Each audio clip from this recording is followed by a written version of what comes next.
Hey, buddy. Willie. Paw? Paw? Good boy. Lay down. Now, wait.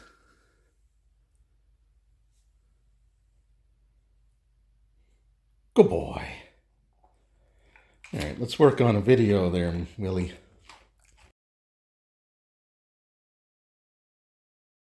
Hello YouTube, Dave here again. We are gathered here today to mourn the loss of those player characters that we've lost along the way. I've been currently running two different ongoing campaigns. One of my online group going through the Savage Tide for 3.5 D&D, and an in-person game where we are going through the Crown of the Kobold King adventure for Pathfinder 2nd Edition. So far, both of those campaigns have had their fair share of player character deaths, and I thought it would be interesting to talk about some of the more, I don't want to say necessarily unique deaths that have occurred in those campaigns, but just situations where there were extenuating circumstances that led to these characters meeting their end beyond simply just taking enough damage to put them to -10 in 3.5 D&D, or putting them to dying 4 in Pathfinder 2nd Edition. For example, I've got one player in my Pathfinder game. He's on his third character, but the other two essentially just took damage in combat, and that's really where it started, and that's kind of where it stopped. So I don't know how interesting it would be to go over all of those situations, but there are some characters that I just want to talk about the way they met their end, and I've got 5 such characters that I want to discuss today. 3 from my Savage Tide campaign, and 2 from my Pathfinder Crown of the Kobold King adventure. So we're going to kind of alternate between them, starting with Savage Tide. And in the Savage Tide campaign, one of the more memorable characters was a dwarven fighter turned expert sailor by the name of Brick Brewbuckle. And Brick was a very interesting dwarf, to say the very least. He fancied himself to be a better seaman than he probably actually legitimately was, but what he lacked in actual skill, he definitely made up for in confidence. And so throughout the Savage Tide campaign, there was a lengthy travel sequence where the players were making their way from Cesarine to the colony of Farshore on the Isle of Dread, and along the way they encountered a pirate ship that attacked them. Not a Crimson Fleet pirate ship, but just sort of a small-time, poorly organized pirate crew. But they were defeated, and their ship was seized, and it was rechristened as the Brewbuckle's Bounty. Now, along with the main ship that the characters had access to before, known as the Sea Wyvern, our party now had these 2 ships that they were taking alongside of the NPCs and their other ship on the way to Farshore. That ship survived being stranded on a Sargasso, which was part of this like evil creature that was sort of like manifesting this giant like solid patch of seaweed that trapped these ships in them. And it also survived a storm where it was put up on some rocks and it was damaged but salvageable. Now, during that particular storm that caused them to wash up on the Isle of Shore with their ships salvageable but not able to be repaired by the characters that were currently present, the players took a moment to rest and sort of recollect themselves after the ordeal that they just faced, when they were set upon by an Isle of Dread staple, dinosaurs, in particular a vicious T-Rex, which ended up swallowing Brick Brewbuckle and running away with him still inside of his gullet. Eventually, poor Brick was ultimately succumbed to the bludgeoning damage of the stomach muscles, as well as the acidic nature of the stomach's contents, and poor Brick became no more. But his name will live on, especially considering the fact that the Sea Wyvern has since been lost, and now Brewbuckle's Bounty is the only hero ship that the players have left that was solely theirs to begin with.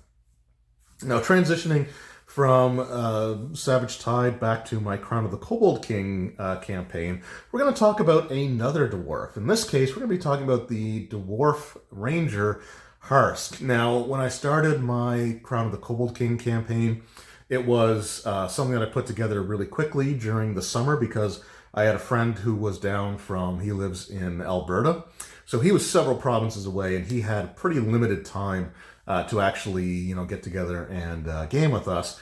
And I just couldn't really run more than like once a week or every other week during the time that he was here. So knowing that character creation for players that had never played Pathfinder 2nd Edition and only having one of the core rulebooks at the time, I guess two with the Pocket Edition, it just meant that it was going to be difficult to have our characters done like a session 0 because that would eat into time that we had. So some players were able to get together ahead of time and create characters, but others chose some pre-gens from the Paizo website, and one of the pre-gens was the Dwarf Harsk, who was played in a manner that I suspect does not line up with the way that the iconic character was intended to be played. Things such as instantly resorting to a bar fight in the very beginning of the campaign as sort of like a combat tutorial, when I had about a 3/4 of a page written out about how tensions could escalate if the players just didn't seem like they wanted to engage in a bar fight, only for me to not even finish the first sentence before Harsk got up and walloped one of the offending NPCs. Also, he was not the best at taking watches, where he would claim to take a watch, and when everybody was asleep, then he fell asleep, which led to a really rough situation when they were attacked by a shadow in Droskar's Crucible. However, it turns out that fate would catch up with our dwarven friend in the form of ghoul fever. Now, one of the things that Pathfinder 2nd Edition does, I think, really, really well is the way that they treat diseases and poisons, in that you get multiple saves to overcome the effects, but if you fail your saves, then the poisoning or the disease can get worse and worse. And poor Harsk was hit by a ghoul and contracted ghoul fever. Now, I should mention that he had a very good chance of passing each of his fortitude saving throws. I think he only needed to roll, I think the DC was like 15 or 16, and he had like +9 or +10, so he didn't need to roll particularly high, but unfortunately he just ended up chunking the saving throw and contracting ghoul fever. Now that in of itself would be kind of rough. The first stage, I think you take a little bit of damage, but other than that, it's not too bad. But the second and third stage of this disease has you taking void damage, and if you receive any form of healing, be it magical or from resting for the night or the medicine skill, it's only half as effective. And then stages 4 and 5 deal a significant amount of damage, and you cannot receive the benefit of any form of healing whatsoever. And that's not a great combination of things. And unfortunately, when the party left the dungeon to find a safe place to rest, they ended up actually rolling. I rolled a random encounter, and they encountered something which will play into the next character that I'm going to talk about from my Pathfinder game and how he met his demise. But during this time, he ended up getting to roll his saving throw to either advance the disease by an advancement or to reduce it by a stage, which would actually cure him at this point.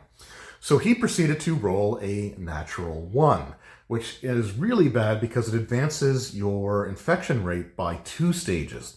So you take the second stage and the third stage, and that's where you're at. So he took a crap ton of damage, and healing was only half as effective. And the way that the players ended up wanting to do things was they were going to try to have the Druid, who had the healing skill, help treat his disease to give him a bonus on his saving throw, which he had in the first case, or when he made this critical failure, but he critically failed, so that just wasn't going to be very good. Now, it was during this night, before he got to make his third saving throw, that the encounter took place and the Druid became an ex-Druid, in that he died, but we'll talk about that in a little bit later in the video. But unfortunately, left meant that there was just nobody there to help. And when he rolled his next saving throw, he ended up critically failing again. So the problem with that is that he is now at stage 5 of the disease. So he took the damages from stage 4 and 5, which left him with only a handful of hit points. And it was at the point where no matter what ended up happening, the damage that he was going to take was just going to be too much, and it would have resulted in his death, which is what ended up ultimately happening. He couldn't receive any healing whatsoever, and our poor friend turned into a ghoul, which is really unfortunate, but, it's, I guess, the party sort of mourned his loss, but they also couldn't help but remember that one of them almost was killed by a shadow ripping his shadow away from him and turning it into a second combatant when Harsk was supposed to be taking watches. So they mourned his loss for the required amount of time before they just started taking his gear and sort of unceremoniously leaving him. I don't even know if they actually defeated him in ghoul form or if the ghoul just ended up running off. So it might be interesting to see what happens if they come across a dwarven ghoul in the future.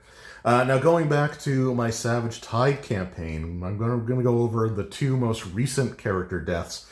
Not in a row, because I'm alternating, but the next one I want to talk about is the loss of one of the original characters from the very beginning of this campaign, which I started in 2022. So it's been like almost 2 years now that we've been running this game. Excuse me.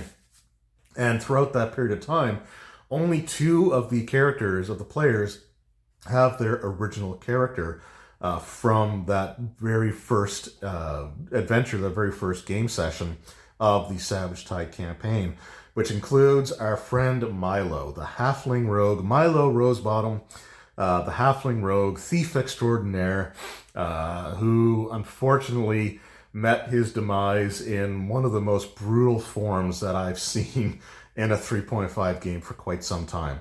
So I had mentioned earlier that the Sea Wyvern was lost to the players, and that happened when a diplomacy check went really, really wrong with an angry dragon turtle that ended up smashing and destroying the Sea Wyvern, spilling its contents to the sea floor.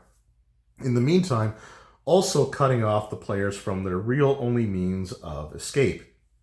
So they had no choice but to enter this cave where there's a group of diseased troglodytes that had made contact with the Crimson Fleet and was supplying them with the Shadow Pearls, which, if they're smashed, unleash a wave of vile energy that can corrupt and transform and turn creatures into these like savage aberrations with like tentacles sprouting out of them and a vestigial head popping out of their shoulder, and basically losing all sense of their original selves and just becoming these feral creatures.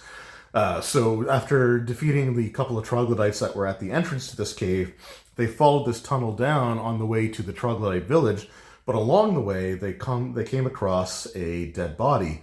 And when they examined the body, they noticed that it was kind of like a shriveled type of like a husk, basically, of a individual, probably some sort of adventurer from a previous era.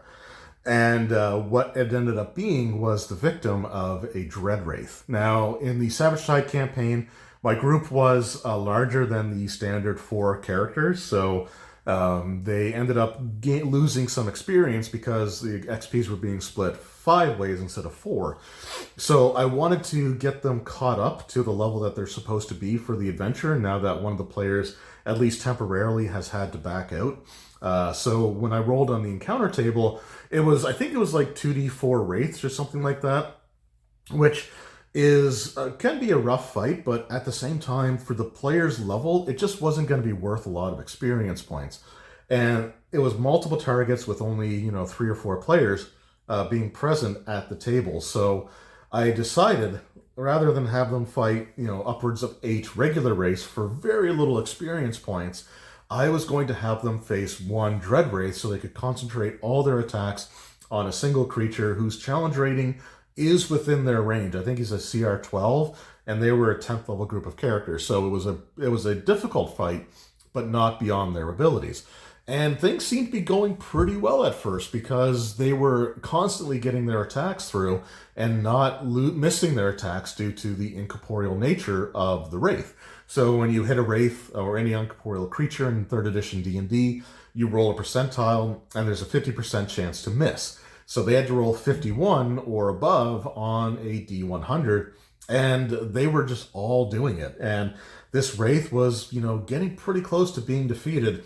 However, when he was surrounded, no one person was really doing that much more than the other at this point in time. So I rolled randomly to see who he would attack. And as it turns out, it was poor Milo that was being attacked by this Dread Wraith. The Dread Wraith hit, and the Dread Wraith scored a critical.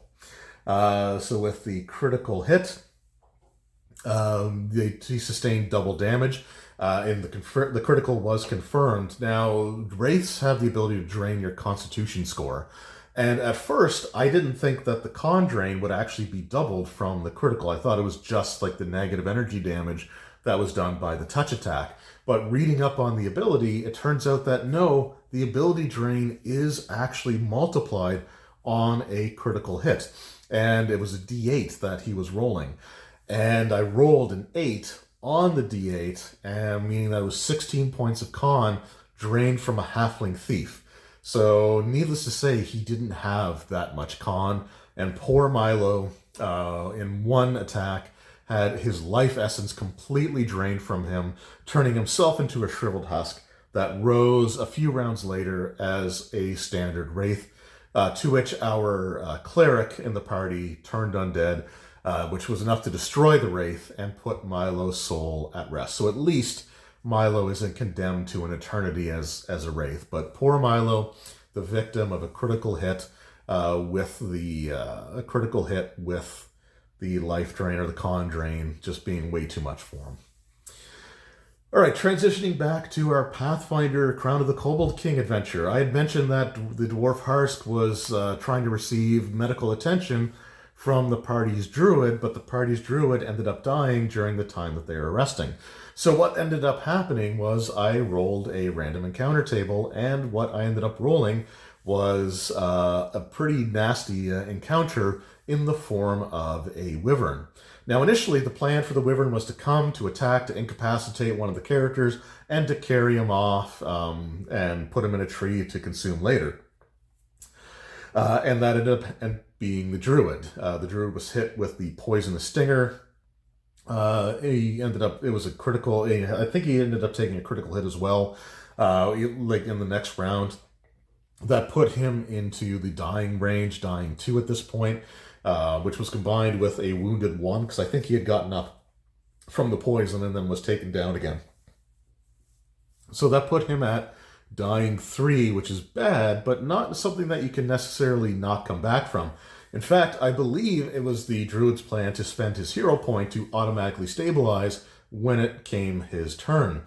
But what ended up happening was I think he was talked out of it. The wyvern picked him up and flew away with him when he reached dying 3. I think he must have been dying 2 before. It's been a little bit, so my memory's not 100% on it. But I know that when the wyvern picked him up, he was at dying 3. So the wyvern picked him up. He was going to carry him away. The player still had his hero point to spend to automatically stabilize. However, the wyvern was struck by a spell attack, which dealt enough damage that the wyvern ended up having to make a strength check to maintain his grip on the dead weight that was this Druid. And unfortunately, I didn't need a very high DC. In fact, I think the wyvern could have succeeded if he rolled anything but the number that I rolled, which was another natural 1, causing him to drop the Druid, and the Druid fell and splatted on the ground, which is taking damage while in the dying state, which automatically increases your dying value by 1, which put him to dying 4.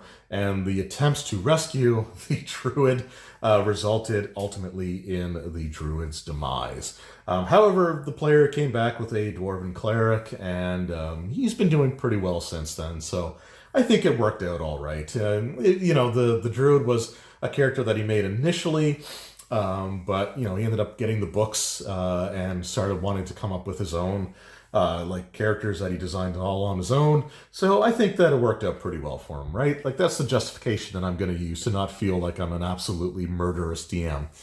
And then we're going to go to our final character fatality, which is the most recent one, which is in my Savage Tide campaign.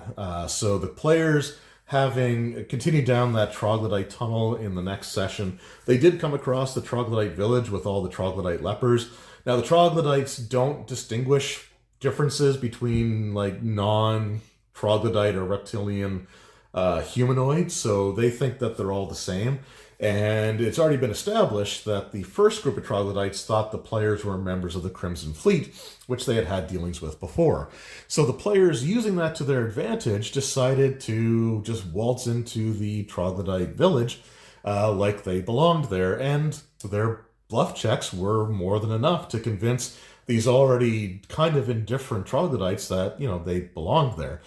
There was a cage that had an Ulman tribesman as well as another troglodyte that was put in there because he only pretended to be suffering from the same disease as the rest of them. Therefore, he was viewed as being clean, and that was enough to get him arrested. But the players convinced the troglodytes to allow them to take the prisoners. There was a shaft in the village with like a makeshift elevator platform that descended down into the depths, which is where these shadow pearls were coming from. So they were able to convince the troglodytes that like they are going to take these prisoners down below as an offering to help secure more shadow pearls.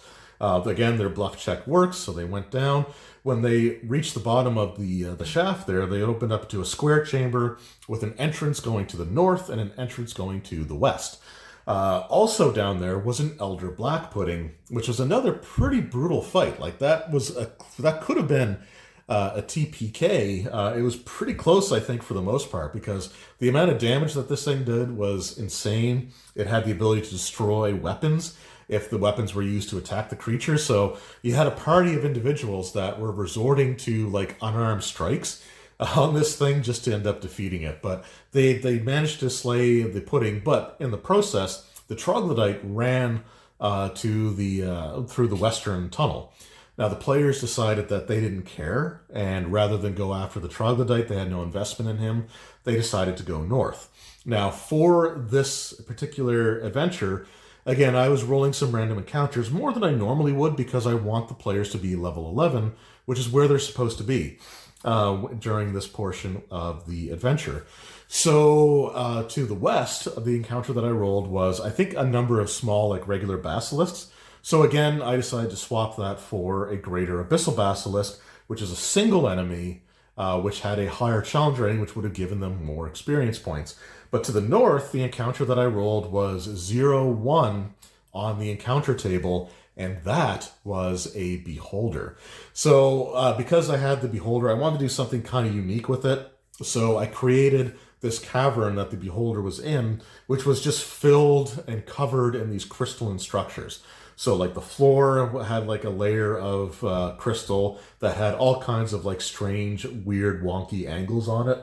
There were crystalline structures like hanging from the ceiling in the form of like stalactites. I think stalactites are the ones from the ceiling. And these stalactites ended in these large crystal orbs that were all throughout the ceiling, and there were these outcroppings of crystal structures all throughout the floor. The walls were covered in these like crystalline structures, and essentially it meant that any ray attack, any like magical ray attack or lightning bolt, if it could hit one of the walls or one of the crystals, it would just start bouncing off and ricocheting in a random pattern. And I actually had a die roll worked out for who would hit, which could include the enemy that was there, which could also include any of the player characters, or it could just end up bouncing around until it fizzles itself out, striking nobody. And what they discovered is that this was the lair of a beholder, and this was, again, a pretty nasty fight. And like beholders in 3rd edition, they're kind of glass cannons in that they can do a lot of damage, but they also like don't have the best amount of health. He did have a decent armor class. I think he had a 26 armor class, so he was relatively difficult to hit with like secondary attacks. But other than that, there's no like DR. There was no other real protections in place. And in the past, I had a Beholder encounter that I did where the Beholder rolled really low on initiative. I think I rolled like a natural 1 for his initiative or something. So the rest of the party got to take their turn before the Beholder even got an action.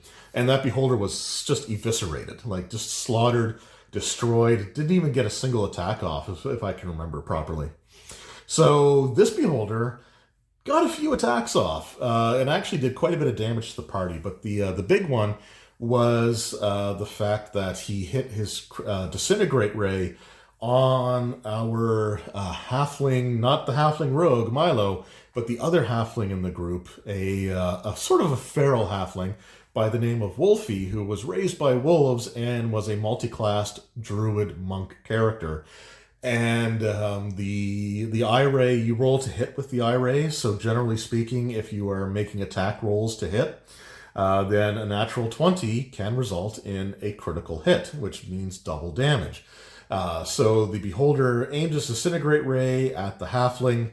The attack roll ended up being a natural 20, and the confirmation roll was like a 19 on the die, plus all the bonuses that the Beholder had. So it would have been a critical hit on the Disintegrate, and poor Wolfie rolled a critical failure, or very close to a critical failure. It was 1, 2, or 3 that he rolled on the dice, and unfortunately it was just not enough for him to succeed. And with the amount of hit points that he had remaining, even the regular damage from a non-critical Disintegrate would have been enough to take him out. But in this case, it was a critical, it was double damage, and he didn't have the hit points to survive it anyway. So poor Wolfie disintegrated, turned to dust by a Beholder who, in the same encounter, took out the NPC that I made to join the group because we were missing one of the players from that. And that character was meant to be expendable anyway, so I didn't particularly care that he was destroyed. He was really not meant to survive the session anyway, but poor Wolfie disintegrated by a Beholder. So we have eaten by a T-Rex, turned into a ghoul, turned into a Wraith. We have dropped from the claws of a wyvern while the party was trying to rescue the dying character, and then we have disintegrated by a Beholder. So those are just some of the more interesting ways that some of the characters in my recent campaigns have met their end. This isn't entirely a one-sided thing, though. I am playing in a 3.5 campaign currently, and I played in a 3.5 campaign during the summer where I went through multiple characters myself, including 2 characters that were defeated and killed in the same session by the same creature. So I'll touch on that one really quickly. So I was playing an Elven Ranger, and we were stepping through this portal, and in the middle of the portal, you step into the portal, there's a 5-foot square in the portal, and then you step through it to the other side of the portal, which takes you somewhere else. And in between the portals was something known as a Vile Wight, which is from the Book of Vile Darkness, and I already don't like that book as it is.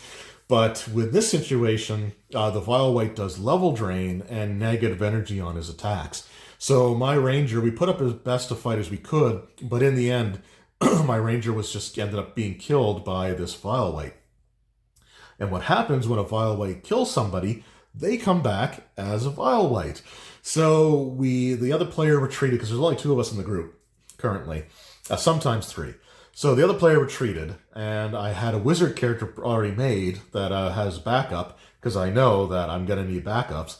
So we went back in with some buff spells and stuff in place. I go through, I cast haste to give the fighter extra attacks, but now there's 2 of the Vile Wights, and I just ended up getting ganged up on, and my wizard got that one haste spell off, and that was it. And suddenly there were 3 Vile Wights. The next character I made was a Dwarven Cleric with all the stuff that I needed just to take on that one fight. There was a spell that you can cast, Death Ward I think it's called, that makes you immune to level drain and negative energy attacks. So that leveled the playing field pretty quickly, and we were able to take out the Vile Wights. But as much as I've had characters in my campaigns died, I can honestly say I never killed the same player's characters twice, in a single session. And I know that my DM in that group watches these videos. So there you go. So like, don't feel bad that Harsk died because, you know, I think you got me back. Anyway, let me know in the comments below, what are some of the more memorable instances of losing a character that you can remember from either your days as a player or as a game master, some of the more interesting ways that player characters in your group have met their end. I'd be interested to see that. You guys always have some really great stories, so I'd really like to hear from you guys. What are some of the more memorable character fatalities that you've experienced as a player or as a dungeon master? Anyway, thank you all so very much for watching. I hope you enjoyed, and I will see you all next time. Until then, take care.